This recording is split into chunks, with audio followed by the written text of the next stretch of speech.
सरस्वती जी और उनकी बहू रश्मि के बीच एक दिन बहस छिड़ जाती है। आखिर किसका काम ज्यादा आसान है, बहू का या सास का? माँ जी, सास को काम ही क्या है, आपके सारे काम उंगलियों पे तो हो जाते हैं। कुछ भी। हाँ, हिसाब तो उंगलियों पे ही हो जाता है ना। अरे बेटा, ऐसा सिर्फ अभी लगता है। जो मुझे करना पड़ता है ना, वो तुझे करना पड़े तो समझ आएगा कि असली काम का पहाड़ कैसा होता है। ठेले बराबर वजन भी नहीं है आपके काम में, और बात पहाड़ों के वजन की कर रही हैं आप। तू ऐसा करती ही क्या है घर में बेटा, ये तो बता मुझे। मैं थोड़ी ना कुछ करती हूँ, सब जादू से हो रहा है इस घर में। अरे एक दिन मेरा काम करोगी तो समझ आएगा। Okay okay, shut up. कल से मैं घर के काम करूंगी और तू मेरी जगह हर चीज का हिसाब रखना, ठीक है? ठीक है, ये भी कर लेते हैं।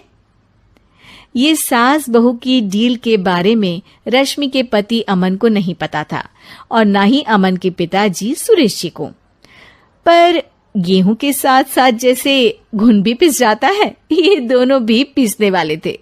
सुबह अमन उठकर रेडी होता है ऑफिस जाने के लिए, तो पता है उसके कपड़े नहीं निकले हुए हैं। अरे रश्मि, तुमने मेरे कपड़े नहीं निकाले? अपनी माँ से पूछो ना, उन्हीं का काम है ये। अमन अपनी माँ के पास जाता है। अब मेरे कपड़े आज आप देने वाले हो क्या माँ? हाँ, देना तो मुझे ही चाहिए, पर तेरी बहू ने कपड़े धोने ही नहीं डाले, तो कोई भी धुला हुआ कपड़ा नहीं है बेटा। हैं? ऐसा क्यों? कपड़े तो धोने आप ही देते हो ना माँ?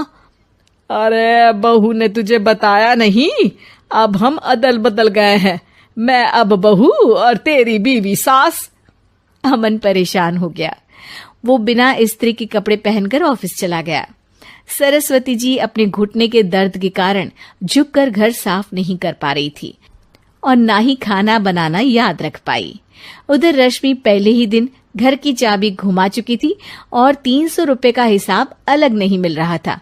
पर दोनों का ही घमंड कैलाश पर्वत से भी बड़ा था और दोनों ही खेमे एक दूसरे की बात मानने को बिल्कुल तैयार नहीं थे। शाम को जब सुरेश जी और अमन खाना खाने बैठते हैं तो सरस्वती जी उनके सामने गाजर और पपीते लाकर रख देती हैं। अरे माँ, ये क्या है? ख्याली पुलाव के साथ